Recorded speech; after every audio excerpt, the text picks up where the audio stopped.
All right, guys, we are back on the Kevin and Fred show. And today I'm joined by, practically a neighbor of mine, Stephanie Greenfield. Stephanie out of Tempe, Arizona. How's it going today?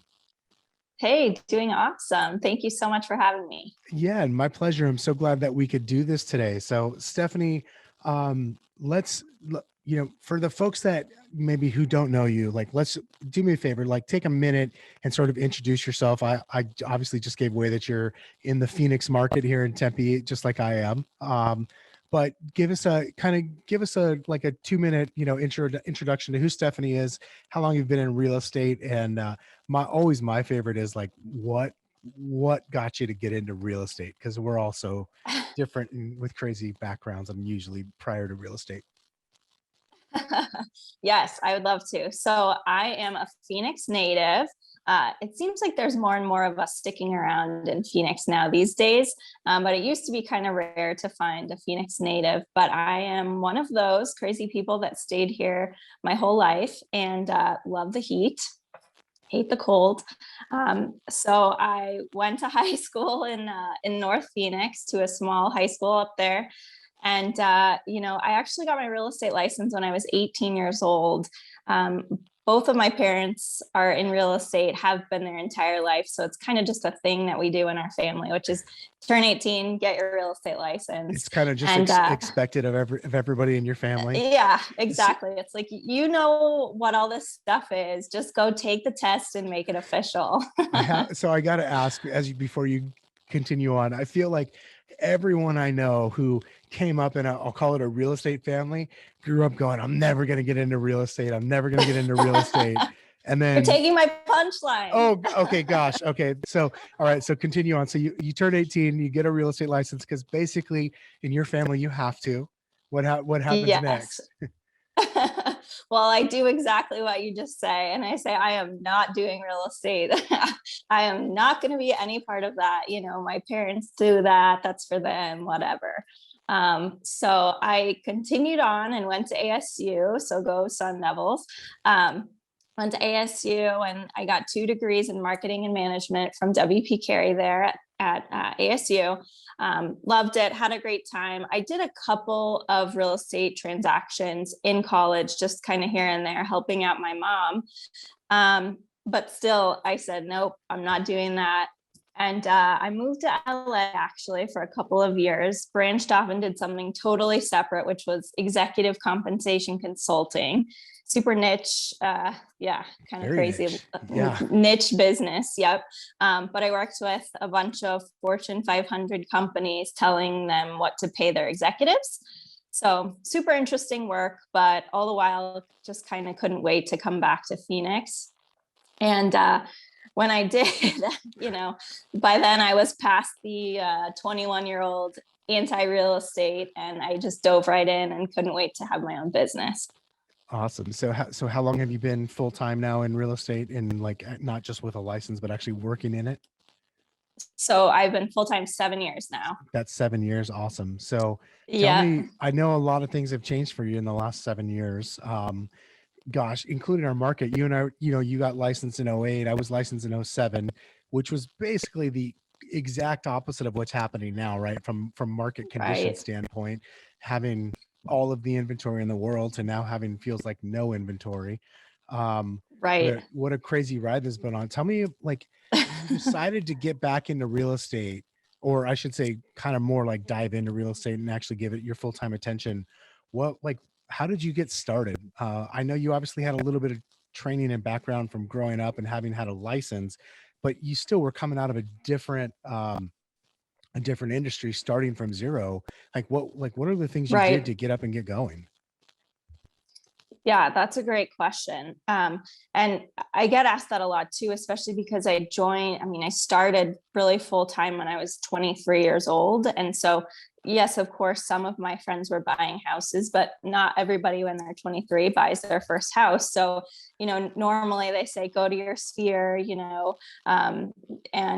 and tell your friends, right? But that wasn't really working for me at the time. So I did a lot of open houses, and I actually did a lot of it seems silly now to talk about like online advertising compared to what we have now, but I did the 7 year ago version of that, which was pay Zillow, a lot of money and do ads with them. And I just grinded and grinded and grinded. I answered my phone every hour of the day. Not my proudest moments, but you know what? When you're young and hungry, you got to do what you got to do. Yeah, I was gonna say. So what I'm hearing is, though, there was no like secret magic formula to building the great business that you have today. It's like a lot of hard work, Yeah. grinding away. Um, did Yep. you did you like learn those things from your parents? Did you seek out coaching? Like, how did you like what were maybe some of the tangible things you did? You mentioned open houses and obviously taking a lot of calls, but give me an idea of like how your business progressed along the way, and did your how did your daily activities like change day in and day out from what you do? Yeah, that's such a good question. And it's something that I'm really passionate about now. I think, going back a little bit to growing up in the real estate family, the thing that I didn't like about it for so long was that it was a roller coaster. It was, the good, the bad, and not really ever in between. And so when I decided that I was going to make this my business, I wanted to study that out, and find a way to fill a pipeline, be consistent, not a feast or famine type of deal. Which, if you're from a real estate family, maybe you know what that's like, but I really wanted it to be consistent. So I did start seeking out a lot of coaching, a lot of programs. My mom and I had our own family brokerage for a number of years. So it was just her and I for the longest time. If we had a flyer for a property, it's because I made it in PowerPoint from scratch. Like the time that stuff took me is crazy. So in 2017, we interviewed nearly every brokerage in town, and finally went and found a bigger one and stuck with them. And so streamlined so much of that, and also got a lot of coaching and strategies and ways to make this business more consistent. Awesome. So like when you look at your business today, like obviously your sphere wasn't probably the big part of it when you were 23, you mentioned. And I'm not even sure if it's a huge part of it today, but tell me like what are the pillars of your business? Like if you had to say, hey, here's my one or two sources where call it the majority of my business or by far the most is coming from, what are those? And quite frankly, if you don't mind, like what do you do to cultivate that? Yeah. So 95% of my business comes from referrals and sphere of influence.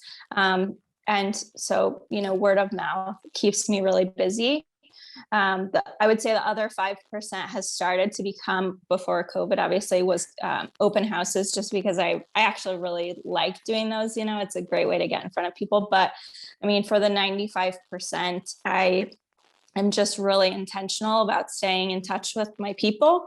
And I'm kind of old school. I still write handwritten notes, birthdays, house anniversaries. I love to get mail. So I send people mail. I don't like anybody coming to my door, so I don't do any door knocking. You just got to do, whatever you like. And then in the last couple of years, social media has become a really important piece for me of staying in front of my sphere and my referral network. That's awesome. So you're using social media as a way to enhance your referral business and your sphere business.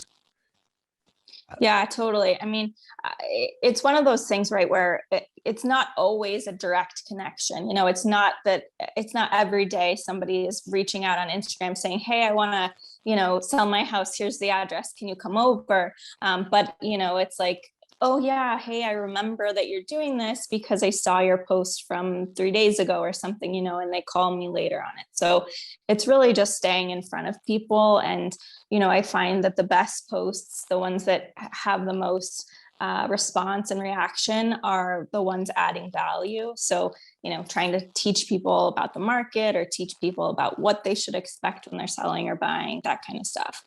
What I love about what you said and the reason why I want to hit this for a second is I talk to so many agents, and I'm sure I know you do too as well, that are like newer, especially they think like social media is the way to just grow their business. And I think there's there's a part of it that's true, but I think the viewpoint of it has to be it's there to enhance the relationships we already have. And that relationship could be with our sphere of influence, hopefully. That's a big part of, your business, no matter where you're at in your career. Um, and yes, it can be to generate new business as well. However, that's such a long term. And, I think also to your point, it's so hard. You can't last click attribution. Like, what's the last thing that somebody saw? It's so hard to say. Like, it's probably not one post. It's probably not one postcard or one thing. It's the Totally. collection of all of those things. And I always call it by land, sea, and air. It's like your people are they're coming across you everywhere they go, both digitally and physically, hopefully. Right, right. Yeah, I think that's crucial. I mean, I like to, I hate going on realtors pages and seeing like 17 open house flyers and 5 sold. Do I have sold posts on my Instagram? Yes, of course, because I want people to think every once in a while, hey, Stephanie's selling real estate. But for the most part, it's the part that people can relate to. It's like, drinking champagne when they get their keys, or having their dog run into their yard for the first time, just stuff like that, that like you said, it's showing people in all aspects that you're in the business and just being real at the same time. Absolutely. So let me ask you this: um, was there like a turning point, a lesson, or like an experience or something that helps you to go, hey, this is how I'm gonna move my business to more of what I'll call sphere based or referral based, and this is how I'm going to do it. Was there an experience, or did that happen naturally? Like, how did that evolve for you? So early on, I had a mentor, and he was a business development guy at the time that I, just met with through a class or something. And he really took me under his wing. And he would hate if I said this, but I say it all the time anyway, that I give him full credit for my business, um, because he was the kind of guy, my first year in real estate, that was like, you can do 10 deals this year, Steph. I believe in you. And he was really the one that taught me the value of relationships and longevity in this business being built on that. He took me under his wing so much and really taught me everything that I know about like relationship building and ways to kind of nurture your sphere. So it would be him for sure. Get That yourself a mentor if you can. Yeah, that's such a big part of it. I'm one of those people that sort of always sought out mentors and tried to learn from them as well. And I think, so the point that you make there, I can't emphasize enough, like get yourself a mentor or multiple, and Totally. the people that you can learn from, and go from there. And sort of like latch on to them, and latch on to the experiences that you can take and the lessons you can take from those people, and hopefully share with Definitely. others. Tell me about, so you mentioned like where your business is coming from. Like, how do you manage to do all that? Like, what does your day normally look like, especially in this maybe post COVID? I'm not sure if that's the right word to use or not, but like, in whatever, we're recording this at the end of March 2021. So whatever we're going to call this time, post COVID, Timestamp COVID. it. Yeah. Yeah. Like, what is your, like, how do you keep everything going now? Cause obviously the world's changed a lot in the last year. And for somebody who is so sphere based, there's a lot you've been hampered by what you could do, physically in the physical world in the last year. Like, how do you kind of manage what you do, and what's been your biggest lessons out of that in the last year? Sure. Well, I'll first start off by saying I'm not perfect at this. And there's definitely days where I wish I stuck to something a little bit more. And I'm sure that, most people in real estate can feel that way. It's like you get a call and everything's changed from what you planned. But I really love time blocking. And that's how I stay some sort of semblance of organization in my life. I'm a big like Excel kind of nerd person like that. So I just, I have a list of things that I have to get done in a day, and I time block for that. And, if something comes up and I have to move it, I push it down to another time block so that it still gets done. Excuse me. But time blocking is huge. And that's the only way that you can, once you get busy, that you can continue staying in touch with your sphere, which we all know is the most important thing. But as soon as you get busy, that's usually the first thing to fall off. Yeah, it's so true. It's funny, randomly, right before you and I jumped on the Zoom to start recording this, my business partner and I were talking about that. Here it is. We're recording this on a Monday. I mentioned the date earlier, and he's had something like 2 or 3 people either cancel or reschedule appointments on him already. It's 10 in the morning when we're recording this, and we're just, the truth of the matter is, like, the difference between an agent that goes and sells, I'll call it 10 houses a year, to one that's wildest dreams. And I'm not trying to say it has to be 50 or 100, whatever that number is, but someone who's like really on purpose about their business and going places. There's a difference in the way they handle their scheduling and their calendar, right? And you absolutely can see the difference in someone who lets their calendar run them, or someone who is just like or I should say runs by their calendar, and someone who is just sort of runs by whatever's loudest and most urgent in the moment. And Totally. basically, if you're going to make that move into being successful and actually having a business and not just a sales job where you're on call all the time, you're going to have to catch that one, right? You're going to have to learn that lesson. Was there a moment or something for you that helped you learn, or helped you maybe not even learn, but sort of get better at the time management or calendar management, time blocking situation? Yeah. So last year was my best year to date. And sometime in the Q4, I can't remember what month it was, I had 12 deals in escrow, and I thought I was going to puke, kind of, because I was so scared of what, am I going to forget something? Am I going to forget a Binzer? When is this? And I was just running around. And this is now, like, looking back and saying what I'm about to say is almost embarrassing, but I did not have an assistant / transaction coordinator. And someone was like, what in the heck are you doing? Get yourself an assistant.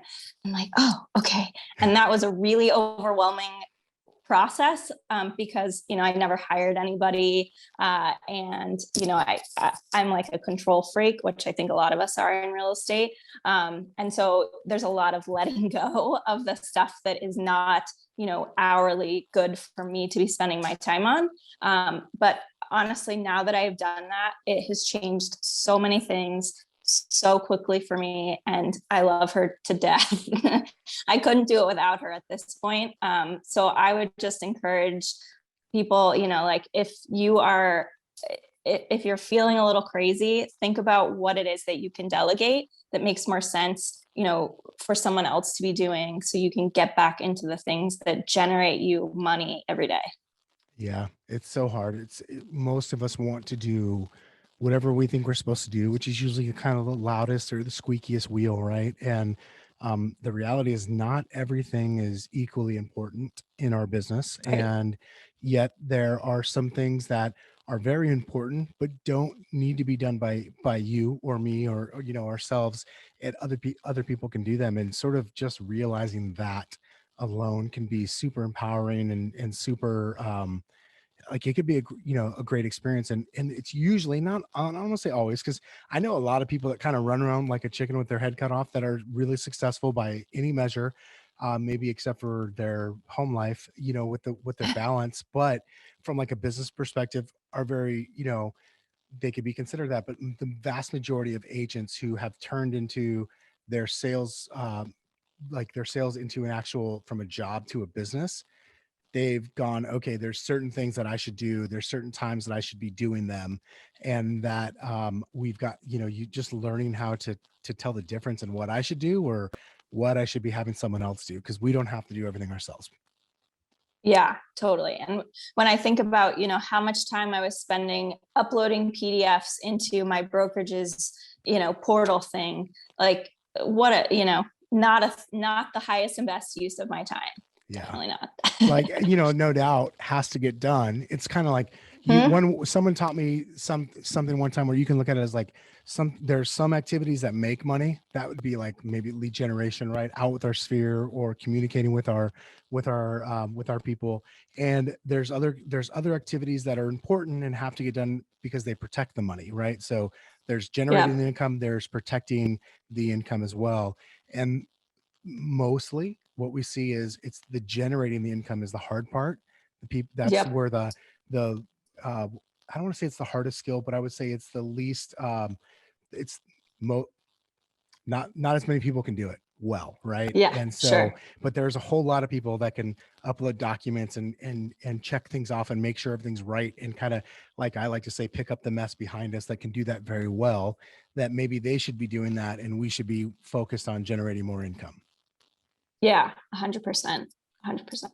Well, awesome. So tell me, here we are. It's, again, post COVID, like what are your goals and plans for the future in your business? And I know you've started to help other agents as well, kind of start to transition what I'll call their sales job into more of a career or business. Like what are some of your goals and things that you see coming in, as we get further into 2021?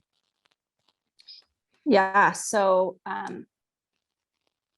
are you there? Okay. That's, yeah, you're good. Go ahead.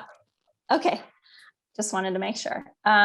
Yeah. So I have, some great goals this year for my team. I've got 3 agents on my team now. So they kind of all have their transaction goals as well. I have a number of transactions that I want to hit. 10 of them I want to be luxury. So that's a goal for me this year, is working on upping my price point a bit. So that's really exciting and awesome. My team was the number 1 team in our office last year. So that is another goal, to be be up Awesome. there again this year.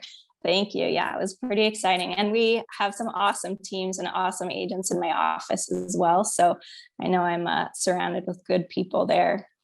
But like you said, with the agents, I mentioned earlier that I'm kind of a nerd, and so a couple of years ago, when I when I really got into this time blocking, I was looking and looking and looking, October, November, December, for a planner that was a good planner for time blocking.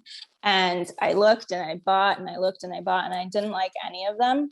And so I was like, well, screw it, I'm just going to make my own. So there I go back to my old PowerPoint days. And I wrote myself a planner in PowerPoint, and I printed it in my office. I'm sure they appreciated that. My 200-page planner that I printed on my office copier. Bound it with the little plastic binder things that are in the office. And I used it, and I gave it to my team for a year, and they were like, hey, this is really awesome. We like this. And I showed it to a couple other agents in my office, and they said, hey, we really like this. Can I have one of these too? And I'm like, maybe I'm onto something here. So this past year, I actually met with a designer and a printer, and turned it into a planner that I'm now selling to real estate agents, which is super exciting. That's awesome. And yeah, it's really cool. I mean, I like it because obviously 24 months ago, I didn't say, hey, I'm going to write a real estate planner for real estate agents. I think the cool thing is that it just evolved out of a necessity for me. And it's, if I can help other people at least like organize and get kind of creative and staying in front of their sphere, then that makes me happy. It's just one way to hopefully elevate our industry into, like you said, more business owners, people that think about their business as a business and not just salespeople. That's awesome. I love that. Usually the best utilities like that come from, like, we need it in our own business. It's something that we did to help us, come along, and then someone else sees it. I love that story. So is that something where, like, I could see that, or like, is there a website or something I could go to take a look at, or any of the listeners could? Well, I've got mine right here. So that's what it looks like. So it's just called the Real Estate Planner, but the website, I'll send you it, but it's the homeconnection.shop. So that's where you can go on, take a look. We got a couple different cover options and that kind of a thing. But it's Nice. 12 months, it's undated. So you can start anytime, pick it up anytime in the year and start with it. It's got monthly and weekly time blocking, 365 social media ideas for real estate agents in there, as well as 52 video ideas. So one for every week. So that's like always the biggest thing that I hear when, when people say, oh, well, how do you do social media? I know I need to do social media, but what do I post? Yep. Like, well, okay, I'll take the mystery out of it for you. And it's all in here. That's awesome. I love that idea. So you'll send me that link and we'll make sure it gets put here in the show notes. That way anybody who wants to check that out can do that, and hopefully they will. It'd be awesome. Cool. So as we start to wrap up on time, Stephanie, let me ask you this. What are some of the things you're excited about? Obviously the planner. Is there anything else that you're excited about for the industry, or doesn't even have to be excited about, maybe just thinking about spending time thinking about like stuff that's going on in our industry, or things that maybe you're anticipating will happen at some point, whether it's this year or we'll just call it the near future? Yeah, something that I kind of always have in the back of my mind, just coming from my mom's history in real estate. She's been in it now for 45 years. And so when I started with her, we always kind of said that we were a good blend of new school and old school. She remembers the days of picking up keys from the offices and driving around to get keys and, MLS books and all that crazy stuff, uphill both ways and that whole story.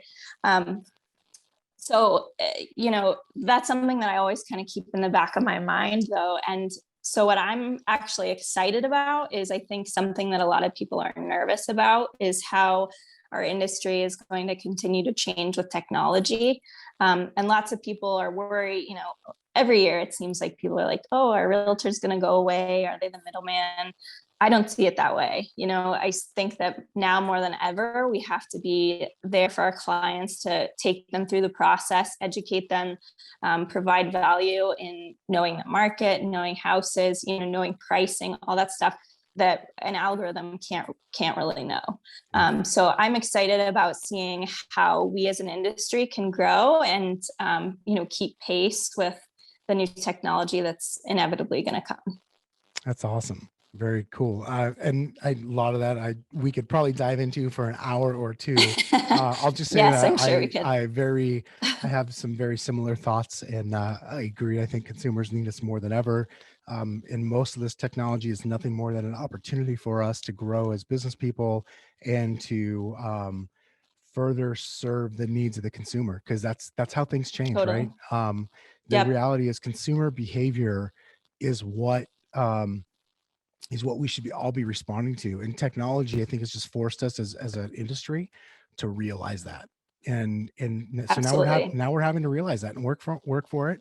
And I love it. I personally love the challenge of a change. Agreed. So that's why I love the challenge. I got licensed in 2007. I know you said you got licensed in 2008, and I bet you we both had people telling us we were crazy for doing that, right?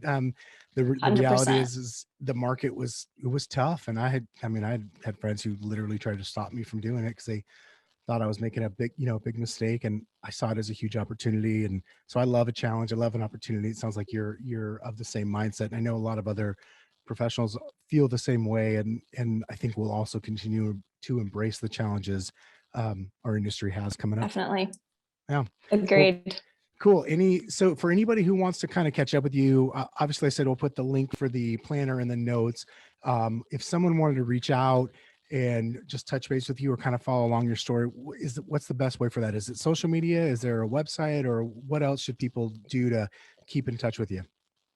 Yeah, I'm on Facebook and Instagram. Instagram's definitely the best way to follow along with me, see what crazy stories I see in real estate, or see what crazy houses I see, all that good stuff that's fun to watch. So you can get me on Instagram. I'll send you my handle, but it's stephanie.greenfield.az. Awesome. We'll put that in the show notes as well. And Stephanie, I just want to say thanks a lot for taking some time out of your schedule and I should say to time block this into your day and make it a part of it. I know our listeners appreciate it, and I certainly do. And I just want to say thanks so much. Well, thank you. It was a lot of fun. Awesome. Well, we will talk to you guys next week. Thanks so much and have a great day.